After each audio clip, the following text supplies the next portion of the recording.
오늘부터 우리가 당분간은요, 하나님이 기뻐하시는 사람 중에 한 명인, 또 가장 대표적인 성경에 나오는 하나님이 기뻐하시는 대표적인 인물인 요셉을 좀 보려고 하는데, 한 몇 주간 동안 아마 5주에서 10주 정도가 될 것 같은데요. 그러니까 자세하게 좀 그 요셉의 삶을 살펴보려고 합니다. 또 그만큼 이 요셉이라는 인물은 성경 안에서 특히 구약 안에서 예수 그리스도를 가장 잘 예표하는, 예수님의 형상을 가장 담은 인물로 그렇게 꼽히기 때문에 우리가 요셉의 삶은 조금 더 깊이 있게 우리가 다루어 볼 만합니다.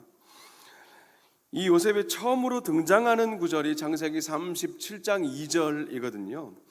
이렇게 기록되어 있습니다. 야곱의 족보는 이러하니라. 요셉이 17세의 소년으로서 그의 형들과 함께 양을 칠 때에 그의 아버지의 아내들 빌하와 실바의 아들들과 더불어 함께 있었더니 그가 그들의 잘못을 아버지에게 말하더라. 이렇게 2절, 창세기 37장 2절부터 요셉이라는 인물이 처음 제대로 등장합니다. 이 성경이 야곱의 족보를 이제 말하면서 제일 먼저 요셉이라는 이름을 거론했다는 데부터 의미가 있습니다. 하나님의 역사는요, 어떤 나이나 지위를 중심으로 그렇게 진행되는 것이 아니라 하나님의 역사는 하나님의 언약을 중심으로 진행된다는 증거이기도 합니다.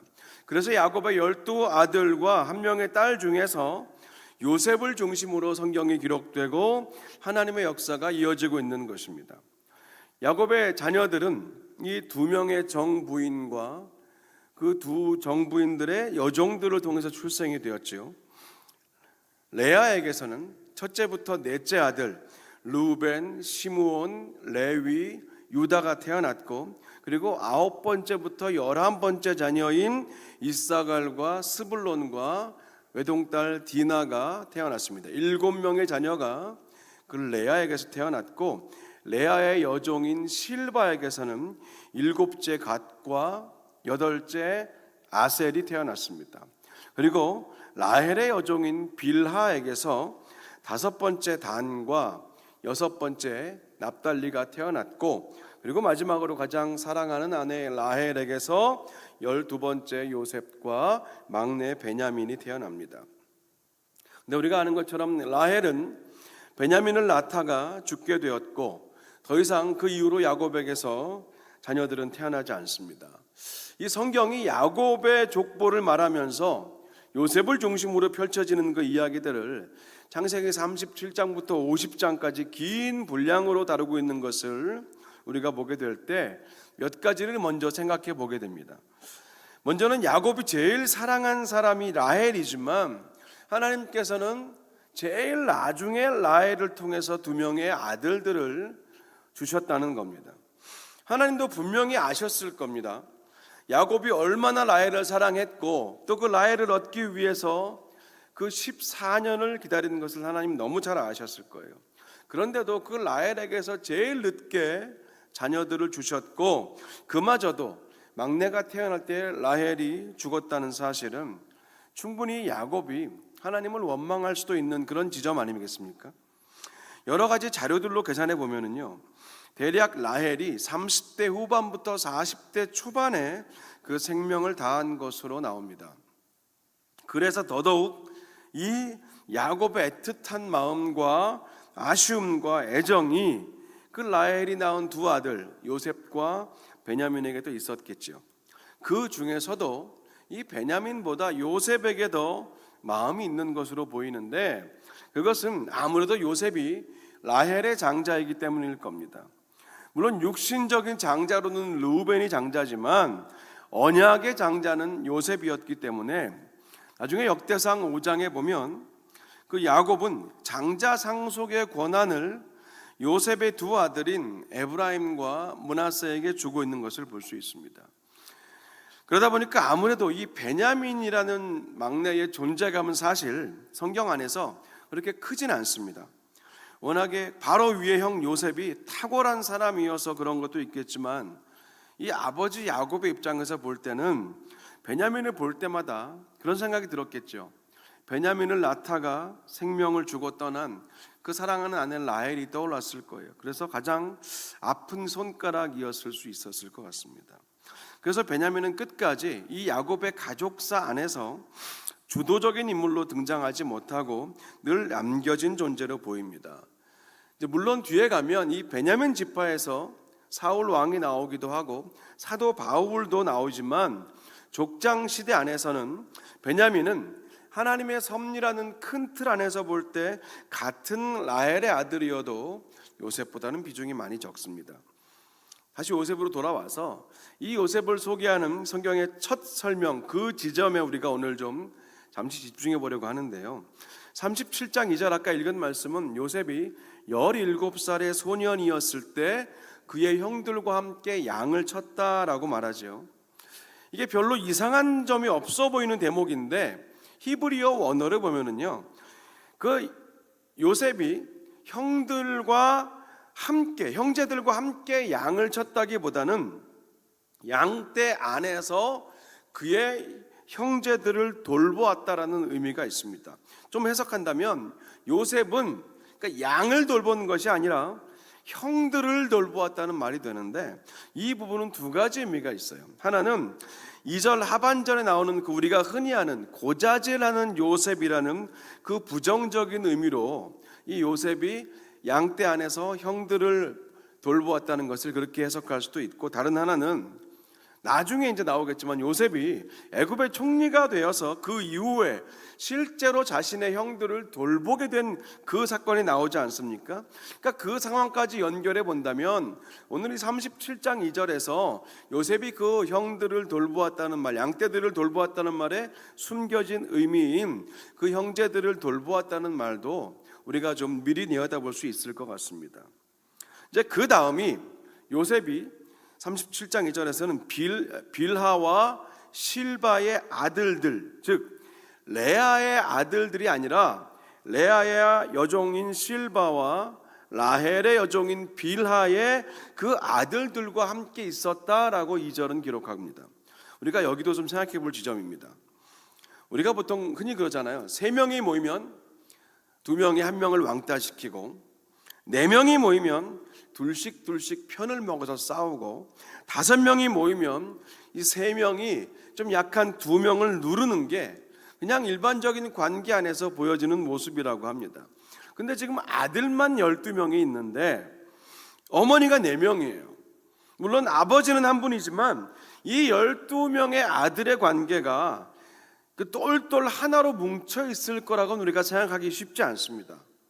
그렇죠? 아마 모르긴 몰라도 일단 레아에게서 난 6명의 아들이 제일 덩치도 크고 그 분량이 크죠. 레아 한 어머니를 모신 6명의 아들들과 나머지 아들들이 그룹이 되어 있었던 것은 아닌가, 우리가 조심스럽게 2절에 나타난 그 내용을 보면서도 한번 예측해 볼 수 있습니다.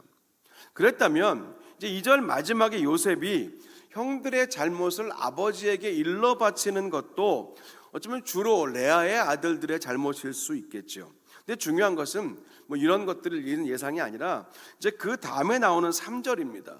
성경은 요셉이 야곱의 노년에 얻은 아들이기 때문에 다른 아들들보다 야곱이 요셉을 더 사랑했다라고 말하죠. 물론 현실적으로 제일 노년에 얻은 아들은 베냐민이지만 그 베냐민을 포함해서 모든 아들 중에서 라헬의 장자인 요셉을 제일 사랑했고, 그 사랑의 표시로 그 요셉을 위하여 채색옷을 지어 입혔더라는 그 부분은 우리가 잘 아는 말씀이죠. 오늘은 설교의 제목처럼 이 채색옷에 좀 집중을 해보려고 합니다. 먼저 그 채색옷을 뜻하는 히브리어를 보면은요, 채색옷은 우리가 딱 들으면 떠오르는 이미지가 있잖아요. 색동옷, 울긋불긋 색동옷을 채색옷이라고 언뜻 생각하기 쉽지만 사실은 히브리어 원어는요, 그런 의미보다는 긴 소매가 달리고 길게 내려온 긴 옷, 그 옷의 의미에 더 가깝습니다. 염색 문화가 발달하지 않았던 그 당시로 보면 색깔의 옷을 만들어서 입혔다는 말은 사실 현실적으로 쉽지 않은 일입니다. 물론 우리가 사진으로 본 게 아니기 때문에 정확하게 말할 수 없지만 어쨌거나 채색 옷의 포인트는요, 색깔이 아니라 길이와 또 장식, 화려한 장식에 있습니다. 영어 성경은 주로 이 채색 옷을 richly ornamented robe라고 그렇게 번역을 했거든요. 아주 다양한 많은 오나먼트들이 달린 긴 로브라는 겁니다. 이게 채색 옷이라는 거예요. 여기서 요셉을 위해서 아버지 야곱이 채색 옷을, 즉 긴 소매가 달린 긴 로브를 지어서 입혔다는 이 말 안에는 두 가지 중요한 의미가 들어 있습니다. 첫 번째, 채색 옷은요, 불편한 옷입니다. 불편한 옷. 당시 남성들은 주로 밖에서 몸으로 일을 했습니다. 당연히 그래서 일을 하고 활동하기 편한 이 소매가 아예 없는 그런 민소매 상의와 그리고 하의도 무릎 길어야 무릎까지 오는, 그래서 움직이고 걷고 뛰기 편한 그런 짧은 길이의 하의를 입었습니다. 근데 지금 이 야곱이 요셉에게 지어준 채색 옷은 원어의 의미로 하면 손바닥과 발바닥의 겉옷이라는 말이거든요. 그러니까 풀어 말하면 손바닥까지 내려올 정도의 긴 소매와 발바닥까지 내려갈 정도의 긴 길이의 로브라는 뜻이에요. 그러니까 이 옷을 입고는 일을 할 수가 없습니다. 당연히 불편하죠. 그래서 이 채색 옷의 첫 번째 의미는 불편한 옷이라는 거예요. 그렇기 때문에 앞서 말씀드렸던 것처럼요, 요셉이 형들과 함께 양을 쳤다는 말은 실제로 형들과 함께 양 사이를 걸어다니고 뛰면서 그렇게 양을 치기가 어려웠을 거라는 거예요. 그래서 양을 치는 형들 곁에서 함께 있긴 하지만 오히려 그 형들을 지켜봤다는 말도 의미가 있다는 겁니다. 또 다른 한편으로 보면 이 불편한 옷, 그냥 입고 있어도 금방 눈에 튀는 옷, 또 일하는 형들에게 자연스럽게 눈살을 찌푸리게 하는 옷, 이런 옷을 입고 무슨 일하러 나왔냐고 당연히 눈살을 찌푸리게 했겠죠. 그 옷을 아무리 아버지가 지어줬다고 해도 이 10대 후반이 다 되어가는 이 청년에 가까운 청소년 요셉이 그냥 그대로 입고 어디든 다녔다는 부분도 조금 우리가 생각해 봐야 됩니다. 이 부분도 두 가지 해석이 가능하거든요. 한편으로는 철없는 이 응석 바지에 생각이 없는 철부지라서, 요즘 말로 하면 이 관종이라서 하루 종일 그 옷을 입고 철렁철렁 다녔을 수도 있지만, 전 다른 한편으로는요, 사랑하는 아내 라헬을 너무 일찍 여윈 그 아버지 야곱의 허전한 마음과 외로움을 이 가장 사랑하는 아들 요셉을 통해서 그 아버지가 위로를 받고 좀 그리움을 달래려는 그런 특별한 사랑을 베풀고 싶은 그 아버지의 특별 대우를, 아버지의 특별한 사랑을 이 어린 요셉이 그냥 다 받아주었다고도 우리가 그렇게 생각해 볼 수 있습니다. 그래서 형들이 볼 때마다 째려봤을 것이고 사람들이 볼 때마다 저 긴 옷을 보라고 수군거렸다 해도 그냥 요셉의 입장에서는 아버지 야곱의 마음을 채워드리려는 그런 성숙한 모습은 아닐까 우리가 얼마든지 생각해 볼 수 있는 지점이기도 하죠. 왜냐하면 뒤로 계속 이어져가는 요셉의 인생을 보면은요, 전자의 해석보다 이 후자의 해석이 더 가깝다고 생각하는 편이 저는 더 맞는 것 같더라고요. 뭐 관종 요셉, 철없는 요셉, 고자질쟁이 요셉, 건방진 요셉, 꿈을 꾸고 그냥 아무렇지 않게 형들에게 자랑하는 그런 건방진 요셉, 이렇게만 요셉을 본다면요, 뭐가 해석이 안 되냐면 구덩이에 빠진 그 사건 이후로 펼쳐지는 성경이 말하는 요셉의 삶을 보면 그의 신앙과 인격적인 성숙한 모습이 잘 연결이 안 돼요. 생각해 보십시오. 구덩이 한번 빠졌다가 미디안 상인들에게 팔려서 보디발 장군의 집에 노예로 팔려갔는데 갑자기 철이 들어버렸다, 갑자기 신앙이 확 깊어졌다, 상식적으로 불가능합니다. 더 화가 나고 더 정말 철없고 고자질장이에 아무 생각 없는 관종 요셉이었다면 그런 억울한 일을 당하고 갑자기 하루아침에 아버지와 친척 집을 떠나 노예로 팔려갔다, 인사도 누구와도 제대로 인사를 못하고 그렇게 떠나갔다, 아마 그때부터 하나님이고 뭐고 아예 더 원망하고 불평하고 하나님을 떠나버리는 것이 보통 사람이라도 그렇게 했을 거라는 거예요. 저는 그래서 이 요셉의 채색 옷을 우리가 아유 저 색동 저고리 입고 다니는 철없는 아들 그렇게 보지만은 안 하면 좋겠다라고 오늘 말씀을 보면서 그런 생각이 들었다는 거예요. 고통은 분명히 우리를 성숙하게 하지만 그 어린 10대 요셉이 구덩이에 빠졌다고 해서 갑자기 성숙해졌다는 것은 쉽게 상상하기 어렵다는 겁니다. 이렇게 요셉이 불편한 채색 옷을 계속 입었다는 걸 생각해 보면은요, 오늘 하나님이 오늘 이 시대 이 자리에 계신 여러분에게 하나님께서 우리에게 지어 입히시는 그 불편한 옷은 없을까 하고 우리가 좀 연결시켜 볼 필요가 있다고 생각합니다. 채색 옷은 불편하지만 사랑이 담긴 옷입니다.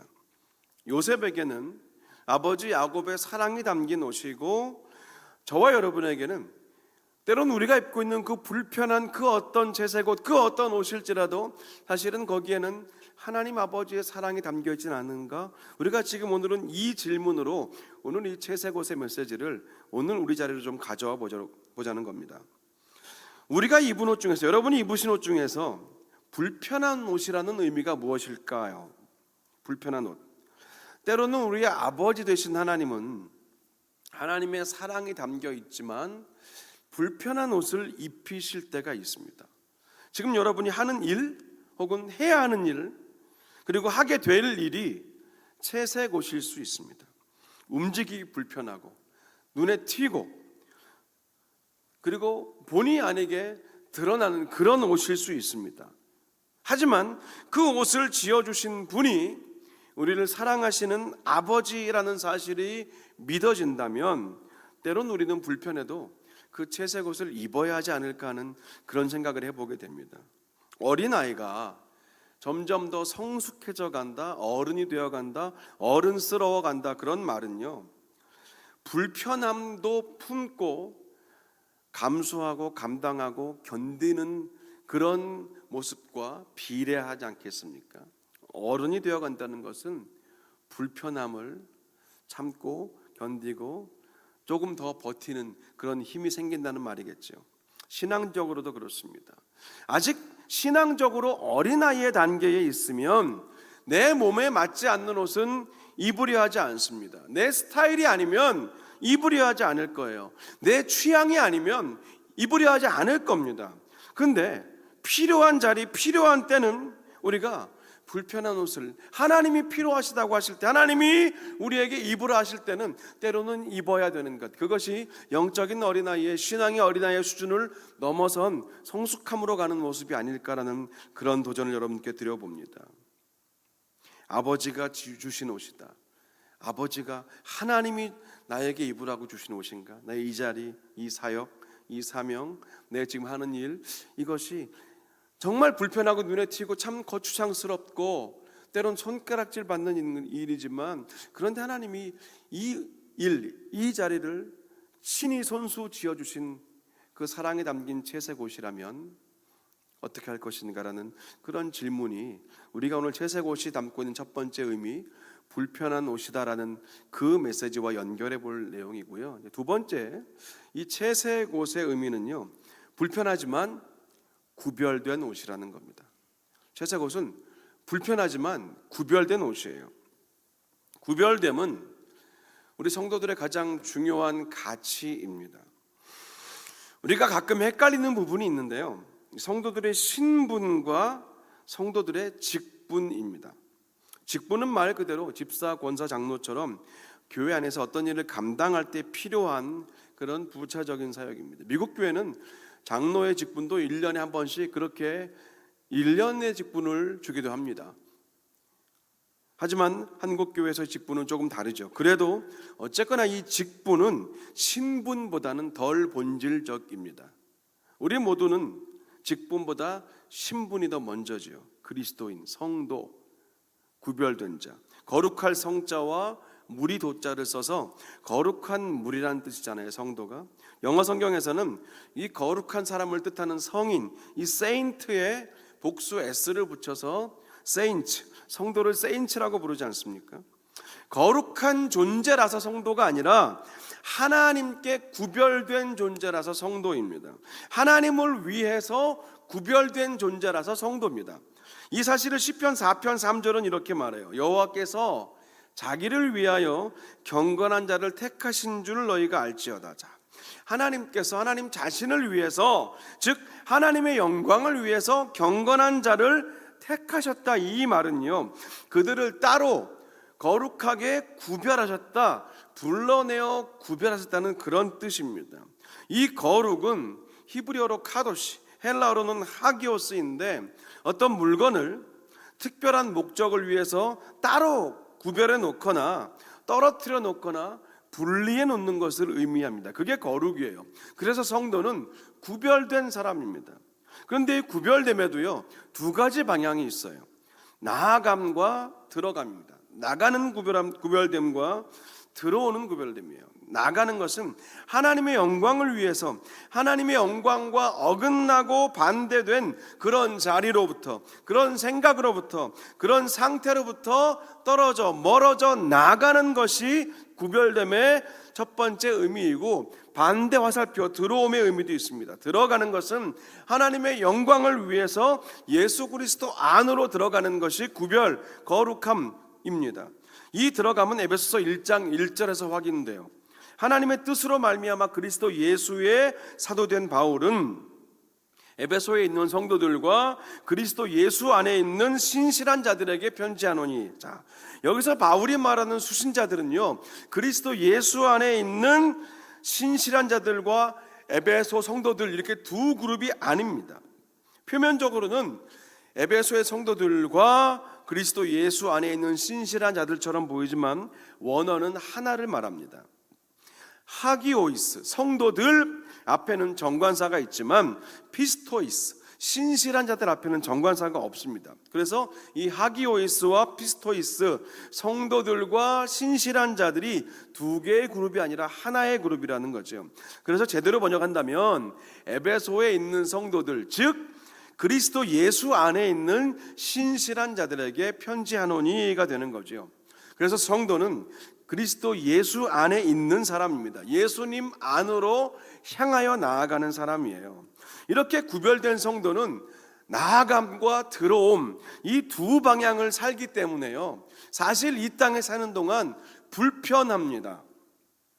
때로는 내 주위 사람들이 다 들어갈 때 나는 나와야 하고, 다 나아갈 때 나는 들어가야 할 때가 있기 때문입니다. 우리가 흔히 이것을 튄다라고 말할 수도 있겠지만 사실은 맞는 거예요. 그리스도는 튀는 사람입니다. 튈 수밖에 없는 사람, 튀는 사람입니다. 요셉이 입은 채색 옷이 지금 그렇다는 거잖아요. 불편하지만 튀는, 구별된 옷이 바로 그 채색 옷이었습니다. 여기서 또 우리의 모습을 비춰보자는 거죠. 꼭 그렇게 예수 믿는 걸 좀 티를 내야겠습니까? 아니면 여기서까지도 그렇게 교회 다니는 티를 낼 필요가 있니? 또 아니면 네가 목사도 아니고 뭘 그렇게까지 살아야 되겠니? 이런 말들을 우리가 들으면 당연히 불편하죠. 그런데요, 불편함이 사실 구별함을 만듭니다. 불편하지 않으면 구별되지 않더라고요. 이 짧은 표현이지만 여러분들 분명히 깊이 공감하시는 분들이 계실 겁니다. 불편함이 구별됨을 만듭니다. 불편하지 않으면 구별되지 않습니다. 그래서 야곱이 요셉에게 채색 옷을 입혔다는 것을 우리가 그냥 단순하게 그냥 지나가는 그냥 부정적인 의미로만 볼 것이 아니라는 거예요. 크게 볼 때 하나님은 이미 이 채색 옷을 통해서 요셉이 구별된 자로, 또 드러날 수밖에 없는 자로 살도록 준비시켜 주셨다는 것을 우리가 또 간구하면 안 됩니다. 성경은 요셉이 그 채색 옷을 지어달라고 때를 썼는지 아닌지는 말하고 있지 않아요. 그래서 몰라요. 근데 분명한 것은요, 요셉은 그 옷을 벗지 않았다는 거예요. 아버지에 대한 순종으로 안 벗은 건지, 아니면 정말 단순하고 철이 없어서 형들보다 뭔가 내가 남다르다는 것을 우쭐대느라 입었는지 우리가 다 알 수는 없지만, 확실한 것은 뒤에 나오는 내용, 형들을 찾으러 그 먼 길을 갈 때에도 채색 옷을 입었다는 거예요. 그 긴 소매 긴 길이에 그 불편한 옷을 입고 그 먼 거리를 갔어요. 오늘 우리가요, 이 요셉의 채색 옷을 통해서 하나님이 오늘 저와 여러분을 다루고 인도하시는 그 손길과 방법에 집중하려고 합니다. 우리는 모두 하나님 아버지가 지어주신 각자의 채색 옷을 입고 있습니다. 그것을 소명이라고 부르든 사명이라고 부르든 직분이라고 부르든 각자의 역할은 다르겠지만 사실 그 신분은 똑같습니다. 우린 하나님의 영광을 위해서 구별된 사람들입니다.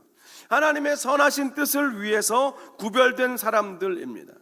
하지만 이 구별됨은 요셉이 입었던 그 채색 옷처럼 때론 불편합니다. 너무 튀는 것 같아 보이기도 합니다. 그래서 때로는 벗고 싶기도 하고 버리고 싶기도 합니다. 그런데 그럼에도 불구하고 우리 한 사람 한 사람 우리를 위해서 친히 손수 채색 옷을 지어 입히신 그 하나님 아버지의 사랑을 우리가 다시 한번 이 시간 기억하고 받아들이자는 겁니다.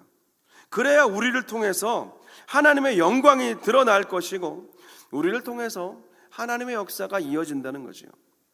이 시간 먼저 우리가 오늘 이 주신 말씀을 붙들고 좀 기도의 자리로 나아가 보고 싶습니다. 구속사적으로 볼 때, 또 이 복음의 빛으로 볼 때요, 오늘 요셉이 입은 이 채색 옷은 예수 그리스도의 보혈이 물든 옷이라고 볼 수 있습니다. 그렇죠? 그래서 우리 모두는 하나님 아버지가 지어주신 예수님의 십자가 보혈에 물든 이 채색 옷, 그리스도인 구별된 자 성도라는 이 채색 옷을 모두가 입은 자들이고 또 입고 살아야 되는 자들입니다. 그것이 우리의 거룩한 운명입니다. 요셉이 어디를 가든지 그 채색 옷을 벗지 않았듯이 오늘 우리도 예수 그리스도의 십자가 보혈이 물든 성도라는 이 채색 옷을, 구별됨이라는 이 채색 옷을 자주 벗고 있는 건 아닌가 좀 돌아보자는 거죠. 여러분 어떠십니까? 어디를 갈 때마다, 거기를 가면 혹은 누구를 만나거나 이 사람들을 만나거나 그럴 때면 슬그머니 채색 옷을 벗어놓고 가진 않으십니까?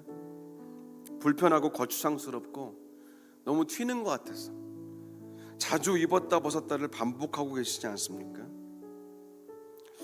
이 시간 함께 좀 기도하실 때요, 우리를 살리시려고 십자가 지신 그 예수님의 사랑, 그 십자가 은혜가 물들어 있는 우리의 채색 옷, 그리스도인 구별된 성도들, 그 우리의 정체성을 벗지 않기로 누구를 만나든지 내가 무엇을 하든지 어디에 있든지 하나님의 사랑을 입은 예수 그리스도의 십자가 보혈에 물든 그 채색 옷을 좀 꽉 붙들고 살기로 결단하는 그런 이 시간 기도의 제목을 가지고 먼저 우리 함께 기도 함께 하시고 그리고 우리 찬양의 자리로 나아갔으면 좋겠습니다. 함께 우리 잠시 오늘 말씀 붙들고 기도하겠습니다.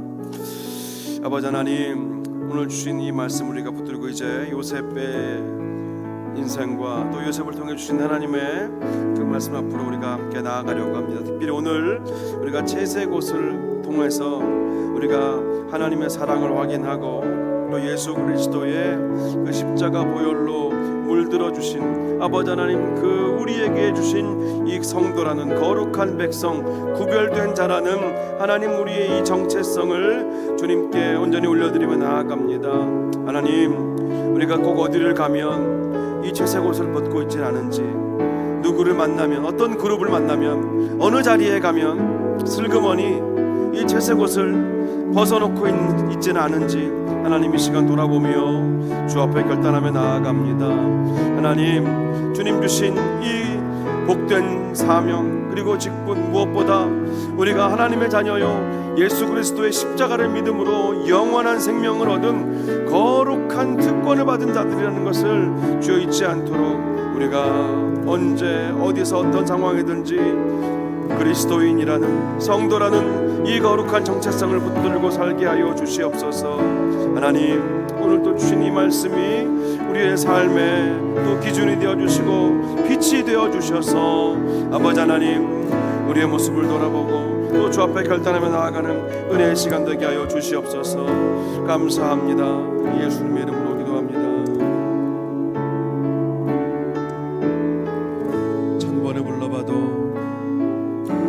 천번을 불러봐도 내 눈에 눈물이 멈추지 않는 것은 십자가의 그 사랑, 나를 살리려 지신 그 십자가, 모든 물과 피 나의 더러운 죄 씻으셨네.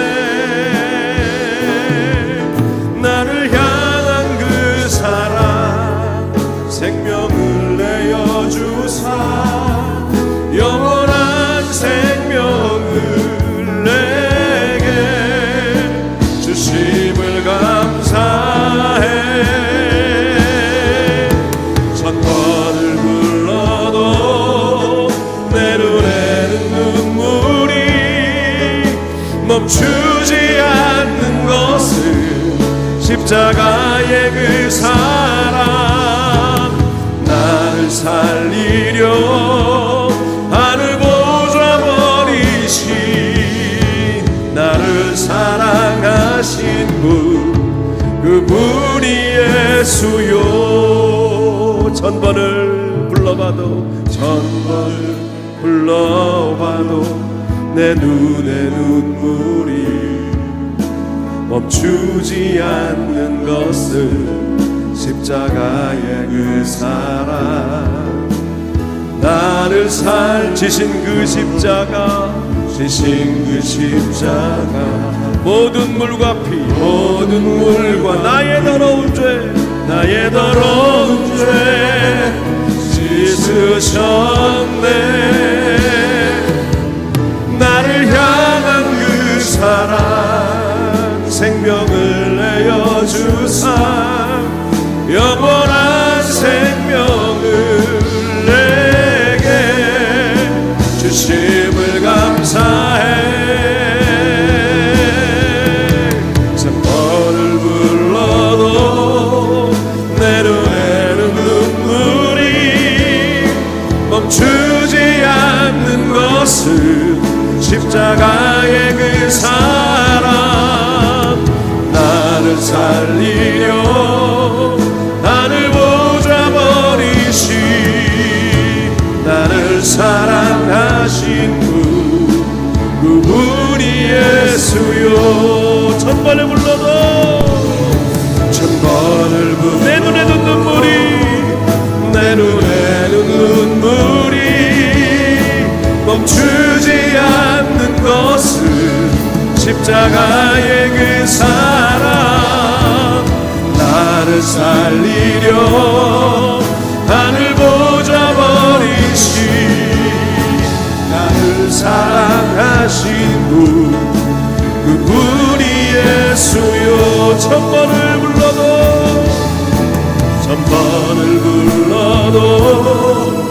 내 눈에는 눈물이 멈추지 않는 것은 십자가의 그 사랑, 나를 살리려 하늘 보좌 버리신 나를 사랑하신 분, 그분이 한 번 더 고백합니다. 천번을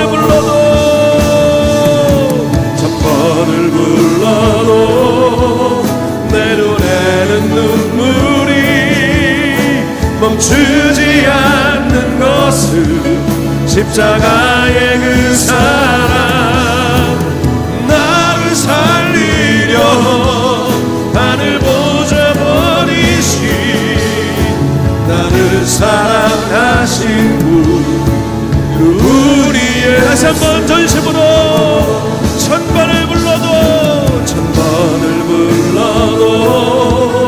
내 눈에는 눈물이 멈추지 않는 것은 십자가의 그 사랑, 나를 살리려 하늘 보좌 버리신